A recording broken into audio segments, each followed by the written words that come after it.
Everybody, welcome to Priority Health Show, episode number 11. And today is part one of a two-part series with my incredible guest, Carol May. Carol, how are you? Thank you for taking the time out today. You all right? I'm good. Yes, I'm really good. Thank you. Fantastic. So the reason why it's a two-part series is because Carol's got quite a broad spectrum of expertise. So we're going to do two separate episodes. Today, we're going to talk all about intuitive eating and eating disorders. And then next week on the same day, a couple of hours later, so it'll be 1 p.m. UK time. I'll remember the timing for next week. We'll be talking all about menopause, hormones, and that sort of thing. So definitely want to make sure that you're tuning in for next week's episode as well. So if you're watching this live on Facebook, give me a hashtag live. If you can watch this on the replay, give me a hashtag replay. And if you're listening to this on Spotify or YouTube on the replay, well, thank you for tuning in. I won't know that you're tuning in, but thank you anyway. So Carol, as I mentioned, you're an intuitive eating expert, eating disorder expert, menopause expert. So before I butcher your introduction, I'd like to let my guests sort of introduce themselves so that I get it right and don't make a complete hash of it. So tell us a little bit about yourself, Carol, and a brief history of how you ended up where you are now. Yeah, so I'm a disruptive health coach, and I'm disruptive because I break all the rules. Because I spent 50 years dieting. I spent 50 years yo-yo dieting. So that was from childhood. And I ended up fatter than I had ever been. I started dieting when I wasn't overweight, basically. And I've had trauma in my life. I talk about big T and little t trauma. And trauma is how we perceive what happens in our lives and how we digest it. And very often we don't digest it. What we do is we use food to smooth it over so that we don't feel the pain. And I learned to do that when I was really quite young. It then becomes a habit. It becomes a way of life. And I followed every single diet there was out there, every single one. And I beat myself up every time when I didn't succeed.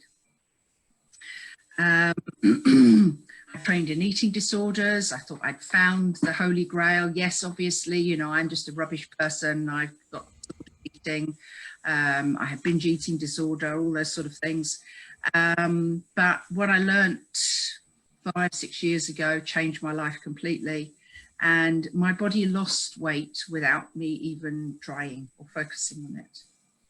So, and that is intuitive eating. Mm-hmm. I didn't realize at the time, but I do now. And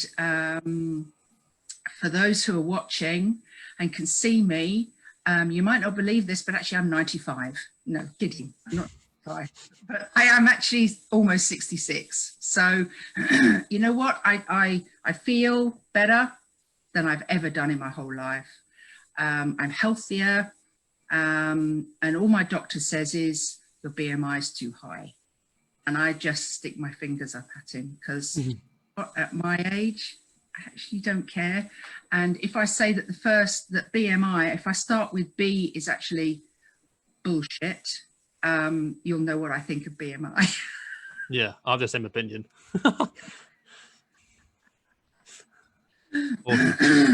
So I now help women like me. You know, I had a terrible menopause journey, which we'll talk about next week, but menopause turned my body into something overnight that I just didn't recognize.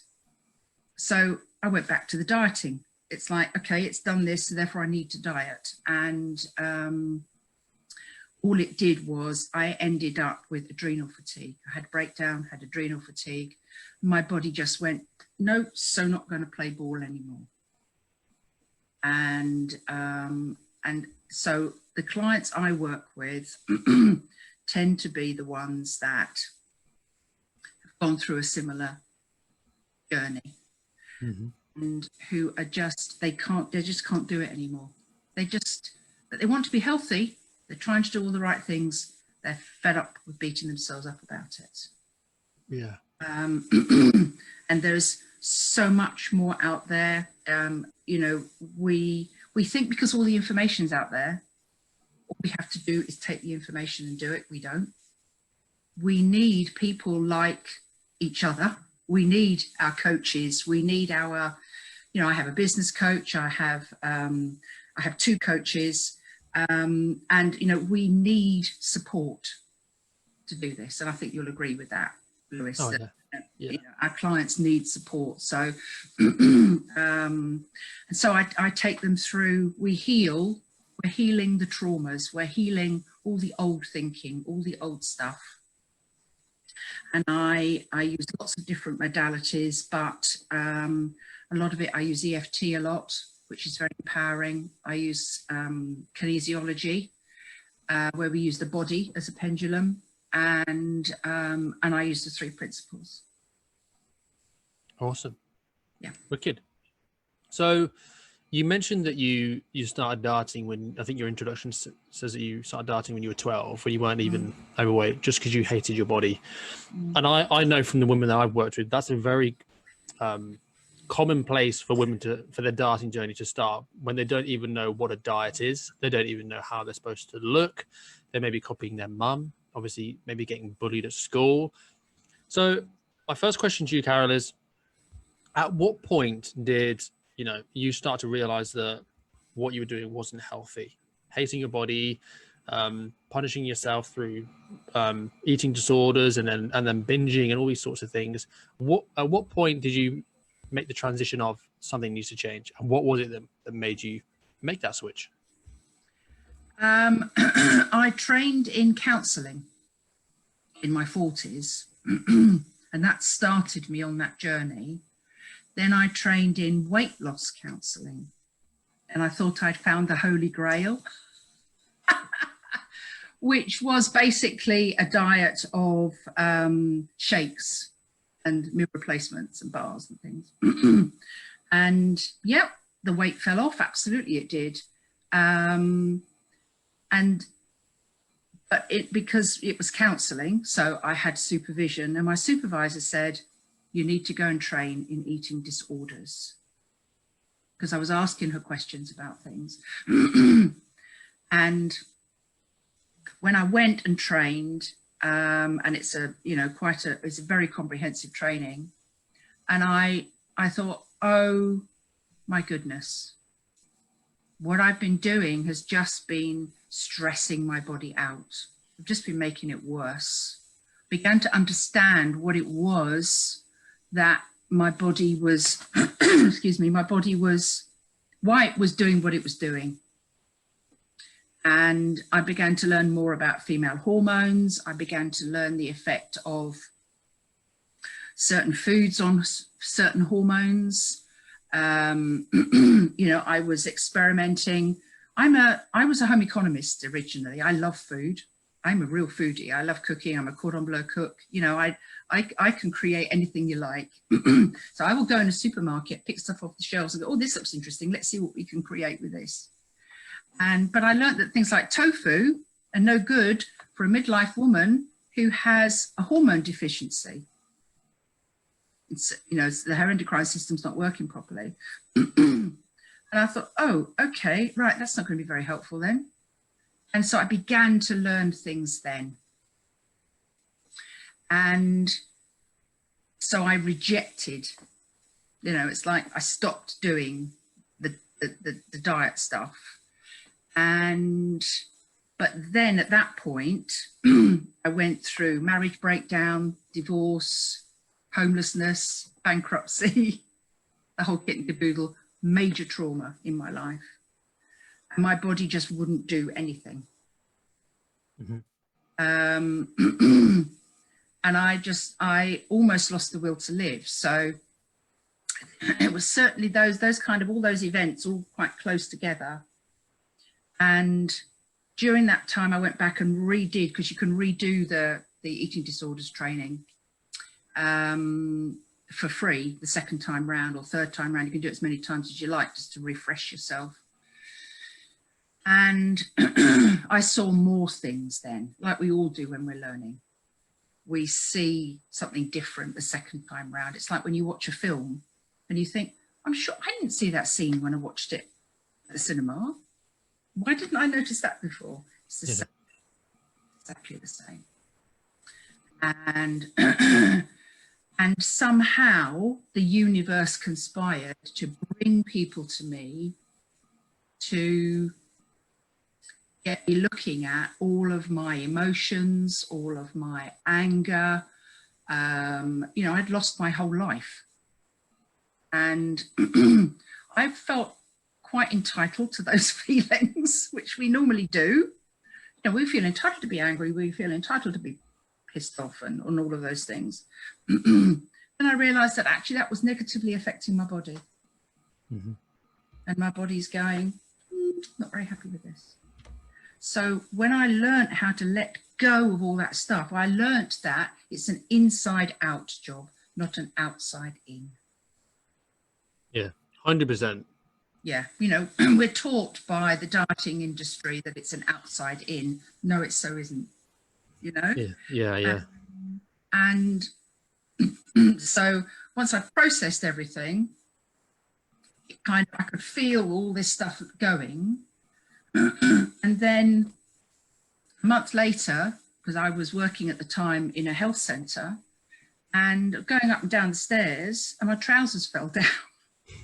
I thought, oh, that's kind of weird. I don't use scales normally, I don't weigh myself. So I have scales, but so I stood on the scales, like, oh my goodness, 21 pounds has disappeared. How the hell did that happen? No, I wasn't dieting. Okay, this needs to be investigated. And that's when it really started. I went on to lose more weight and, or as I say, release weight. And people started saying, oh, you look wonderful. You're much more relaxed. You're much more, you know, in tune with things. My children noticed a change in the way I was being. And my children are adults. And in fact, my daughter said to me, Mum, are you ill? I said, no. She said, you've changed. Yes. You are ill. No. Okay, then she said, you're just weird. So I said, weird I can take. Yeah. Then my son, and you know, bless him, he's a farmer. He's not known for his for speaking about touchy-feely things. And he said to me last year, he said, Mum, he said, you lost weight. So I said, son, that happened 5 years ago. You just didn't talk about it. So, you know, I think it's, yeah. And to that, then I realized that what I was doing was eating in tune with my body.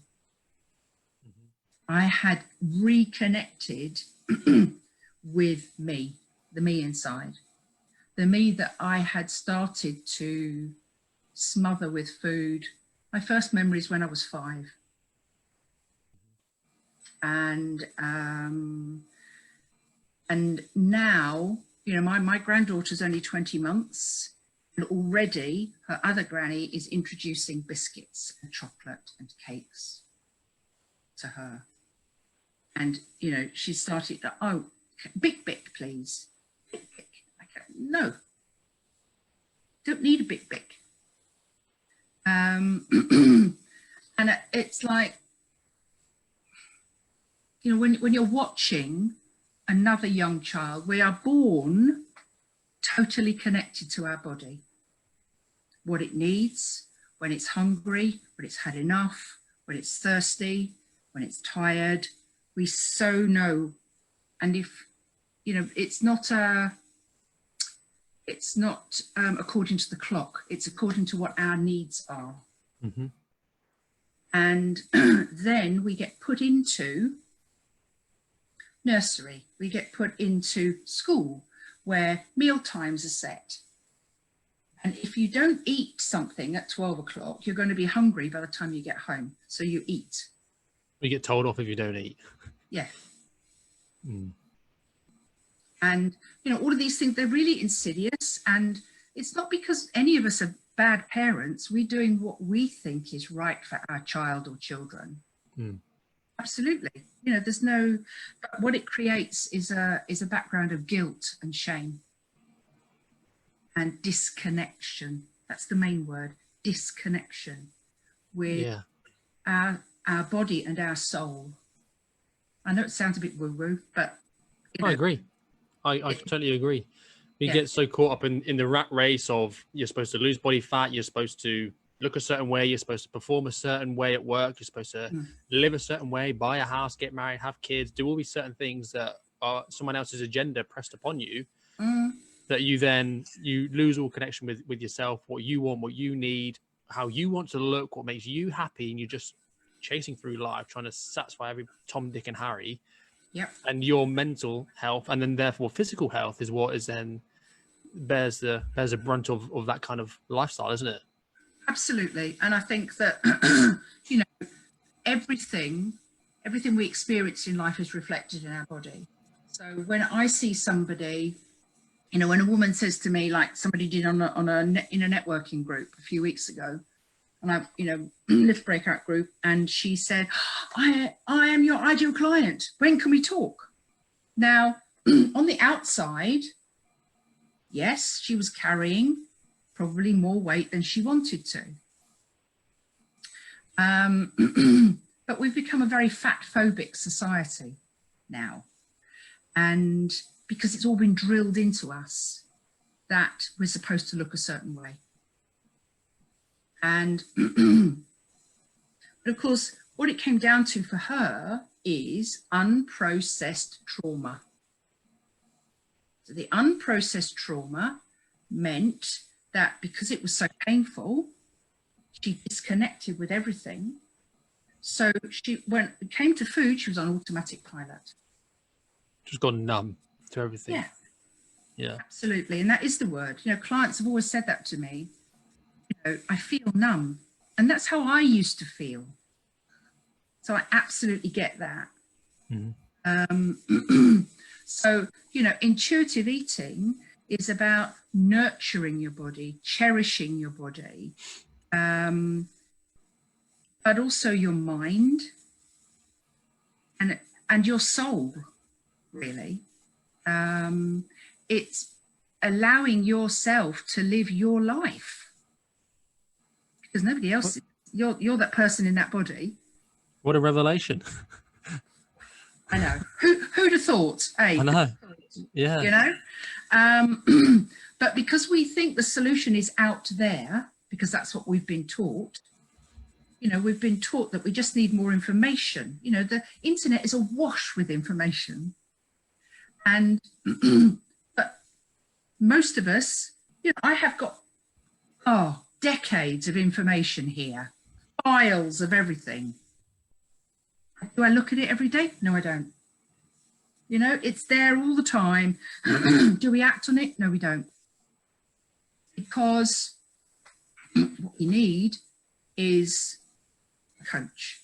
What we need is somebody on our side. What we need is somebody that understands where we're coming from and who we connect with.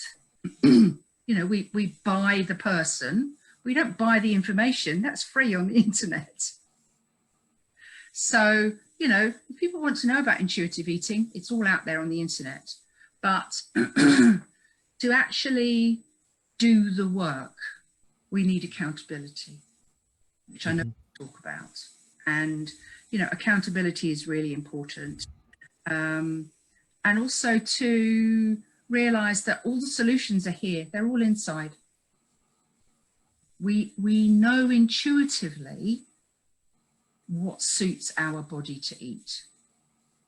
And, I know now, sadly, that I can't eat dairy because it gives me terrible headache and sinus problems. Do I like it? Yes, I do. Do I sometimes eat it? Yes, I do. Because I eat it and I enjoy it. I eat it mindfully, slowly, and with reverence and joy. And that's how I cook. I cook with love and joy. I teach children, the children that I was up until lockdown teaching, cooking, they'd make their pastry and then they'd bang it like this on the worktop. I go, don't bang it, He doesn't like it. And they go, look at this, this is funny woman trying to teach us this. I say, no, it wants some love, because the love you put in it comes out in the flavour. And people will then enjoy it. But these children already don't understand don't understand the joy of food. And I think that's really sad. You know, there's, yeah. I mean, I am passionate about cooking from fresh. I'm passionate about not eating processed foods, because over 80% of processed foods has got sugar in it. And sugar really doesn't. We don't need sugar now. You know, our need for sweet stuff goes back to the Stone Age, you know, when we were fighting to survive. And so we might find a bee's nest or something and eat some honey, but we gorge ourselves, because maybe we wouldn't get honey again for another year or two. Now everything's available 24/7.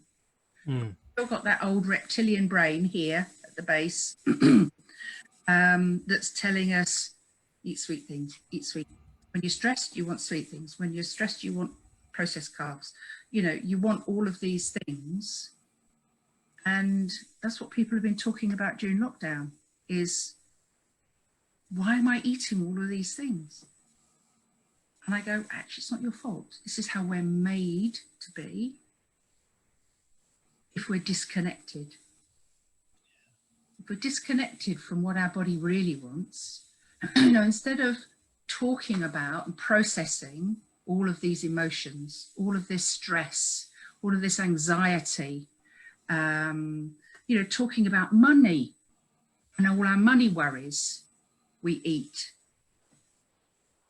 And that's the problem. And,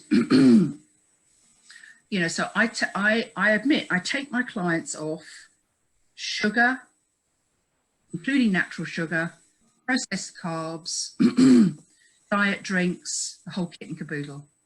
Because anything sweet to somebody who's dieted for 20, 30, 40, 50 years will be a trigger in their brain. And they'll go off down that rabbit hole again. So, you know, one client who started in January, she only needed my 6-week program. And, you know, she dropped over a clothes size, and she's never gone back to Coke Zero, which is always her place to go. But it's taken her a while to realize that dairy's not her thing either. Yeah. So, and it's not a bad food. It's just a food that her body doesn't want anymore. So there's no good or bad. We're just reconnecting with what our body needs in that moment. So I teach them how to ask their body, how to recognize what the answers are. Obviously, we talk a lot about water, you know, because that's really important. The number of people I come across that don't realize about hydration. And then we talk about the fact that the problem isn't them. The problem is what we've been taught for all these years, and it's really hard. I know it's hard. I don't really like that. I like to say it's not easy, but it is hard to break through all those rules, because everybody else around us is still living by the rules. So, but what happens is, you know, when it comes to eating disorders, is that with people with severe trauma, the only part of their life they can control is food. And so that becomes their point of control. So they tend to, you know, anorexics are the extreme end where they control food, but it's actually a psychological issue with anorexia. There's an anorexic voice and they have body dysmorphia and everything else that goes with it. The majority of us are in the other half of the range, where we might binge eat, we might only eat certain food. That's another control thing, particularly with children. Mm-hmm. You know, they'll say, no, you might have brought them up to eat everything, and then suddenly they go, don't like that, don't like that, don't like that, don't like that. And that's actually an indicator that they're experiencing something that they can't vocalize. And in that place, if it's not dealt with right then and there, you can end up with very disordered eating. Mm. Then you get binge eating disorder, which is very common. And that comes because people restrict so much, then the cravings start. And when the cravings start, they just go mad. So it's all sugary, processed carbs kind of stuff that they will binge on. Yeah. You know, a lot of people, you know, you see it on TV, they joke about the tub of ice cream and they'll sit there and eat the whole lot. And then, you know, you've got bulimia that's linked with that, because then you get the guilt and the shame. And then you think, okay, I'll just get rid of it. So I have had quite a lot of clients who I knew what the signs were. I knew they were bulimic, but it took them a while to admit it. Mm. And they saw dieting as a way of controlling it. Yeah, I think a lot of weight issues, eating disorders, they all stem from a lack of happiness and fulfillment in someone's life, where they put their own happiness into the hands of somebody else, the opinions of somebody else, or their opinions of them. And then because they feel out of control of their own happiness, because they've given that over to somebody else, they then go, like you said, they go to food to control themselves, or to feel in control of something, which is obviously one of the 6 human needs that we have, is that we want to be in control to a certain extent. And obviously, again, it comes back to you bear the brunt of, you know, your lack of emotional control, so to speak, by handing over that happiness to somebody else. Exactly. And we learn that. We learn that from our parents, because they don't have it, who learned it from their parents who didn't have it. Mm-hmm. And you know, I have several colleagues who are trying to bring this more into schools and places now to begin to teach children about emotional regulation. Whereas I'm picking up the women at the other end, and it's so it needs a multi-pronged attack, if you like. And I know we talk more about mental health now than we ever have, but there's still a stigma attached. There still is, because unless we've experienced it, you know, if you've got bipolar or something like that, then obviously, you know, I have ADHD, I don't have bipolar. So I can empathize with somebody because I know how that feels, but not anything else. But when it comes to emotional dysregulation, the number of people, and I look around at my friends and I think, we've never had an in-depth conversation about feelings and emotions. You know, most people walking around have no idea how to do that. Yeah. We live in a society of blame, judgment, and shame, and we project that outwards, but actually it's because we are doing that to ourselves.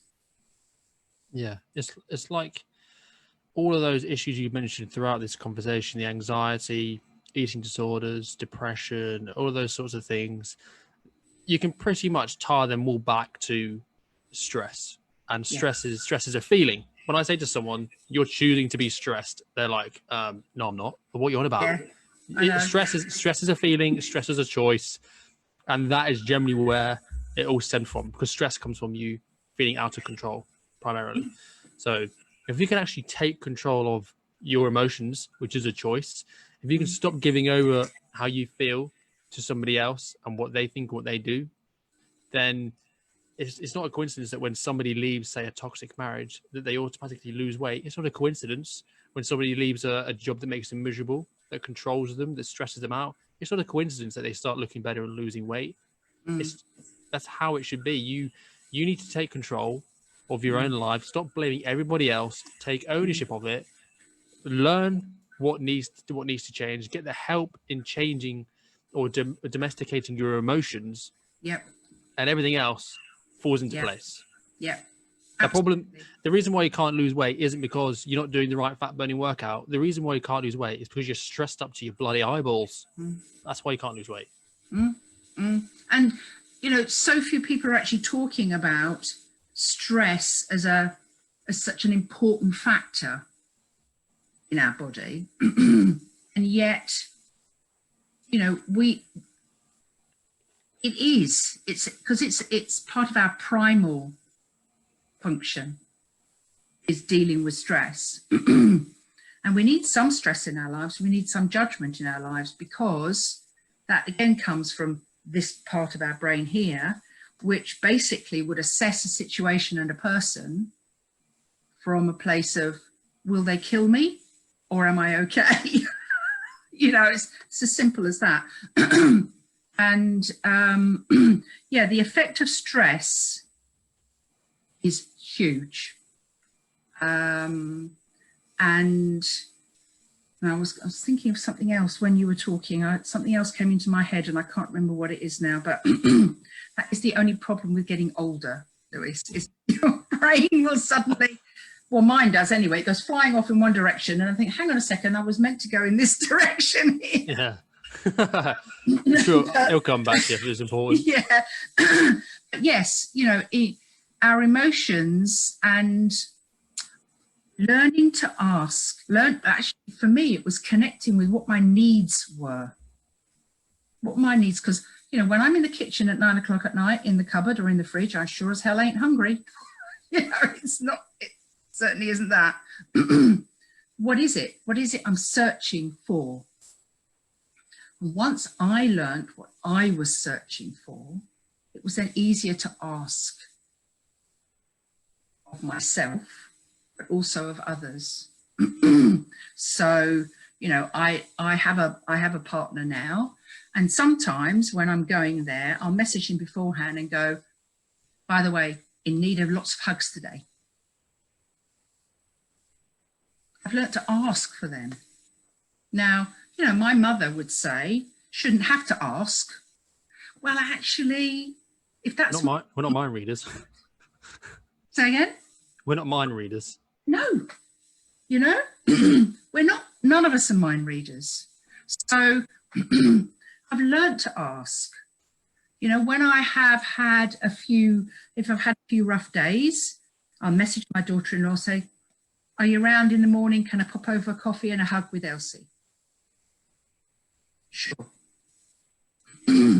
And in doing that, that gives me back, I don't like the word control, but for me, it's about being empowered. And again, it's about getting my needs met, our basic human needs, and then our more complicated human needs on top of that. And we don't talk enough about that. Really. Yeah. It's like something I focus on inside of my coaching is people's values. And a lot of people don't even know what their values are. And because they don't know what their values are, they're not taking control of them. So, for example, for me, one of my biggest values is freedom, having control of my time, being able to do what I want to do without having to ask someone for permission. Another one of my values is having, like, my daughter's asleep on the sofa at the moment, but being present with her. at least an hour a day, so that I can, have that time with her, and she can kind of learn from me, so that she doesn't make the same mistakes that I made growing up, like we've already touched on with food and stuff. But because so many people don't actually know what makes them happy, they're bloody miserable all the time. And no wonder you're stressed out, and you don't know what to ask for. So you've got to sit down for a second and be like, what actually makes me happy? And then go and do that. Yeah. We don't. I think it's a lot easier then. We're full of distraction, aren't we? We distract our minds. We keep ourselves busy.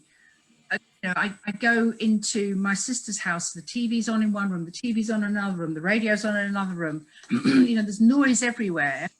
You come into my house, it's peaceful because I allow myself to sit and just drift. I'm not really thinking. I'm just drifting. I'm kind of a meditation, I guess.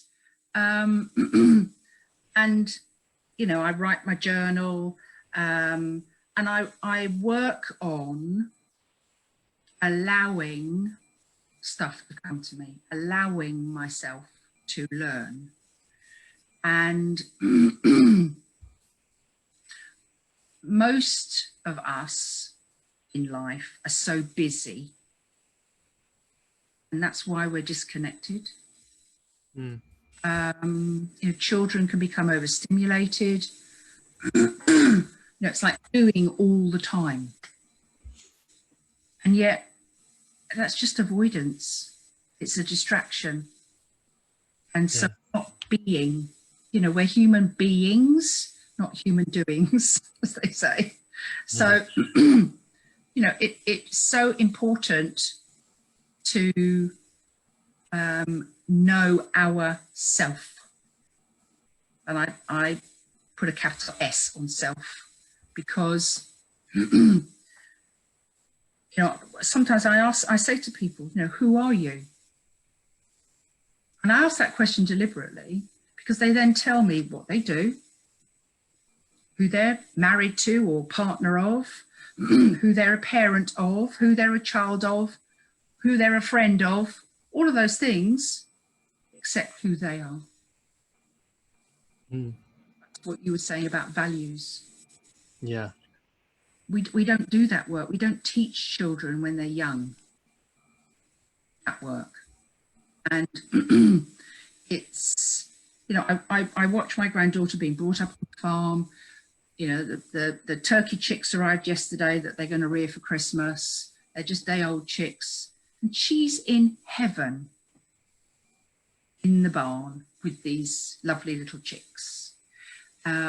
She's with her parents all the time at the moment, and that's so important. But they are also doing, their own work. They've been to relationship counselling. They're doing all sorts of things to work on their own stuff at the same time.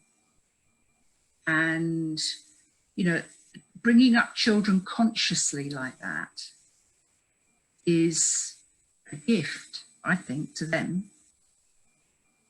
And most people, I think, they're walking around with their eyes closed. Yeah, I agree. They're so focused on keeping everybody else happy that the complete opposite happens. Like an analogy that I use is the horse and cart analogy, where you've got all these people that you're trying to look after, but you're neglecting yourself. Imagine if you asked a horse to pull a cart. If it wasn't fed, it wasn't watered, it was bloody miserable, it was stressed, and it hadn't slept, it wouldn't pull that cart very well. You've got to kind of come first. You've got to understand what makes you happy, what you need, and then you can serve everybody else a lot better. And it's when people make that shift, they're like, oh yeah, you're right. And then the game changes completely then for them. It does, absolutely it does. And also they find their relationships change. Their life changes, and then their body changes on its own. Yeah. And yes, we need to be healthy, absolutely. But actually, health, there's been a big study in the States, I think it's 2016 or something, 40,000 people, and they assessed them for health based on certain metrics, but they didn't know people didn't know how much these people weighed. Then they added in the weight metric, and 47% of people who were obese were actually healthy, and 37% of the people who were thin were unhealthy. Yeah. Scary. I know. You know? I know. Yeah. So, you know, health is it's a holistic thing. Yeah, you can't just be like, yep, I'm healthy, tick the box. You know, it encompasses so many different areas, and not just how fat you are.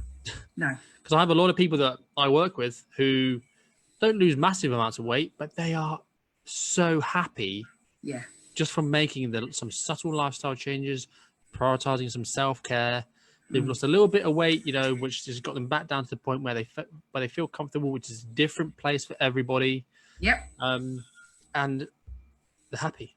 And because they're happy, they're generally healthy. Yeah. You know, you could be size 10, you know, nice and slim.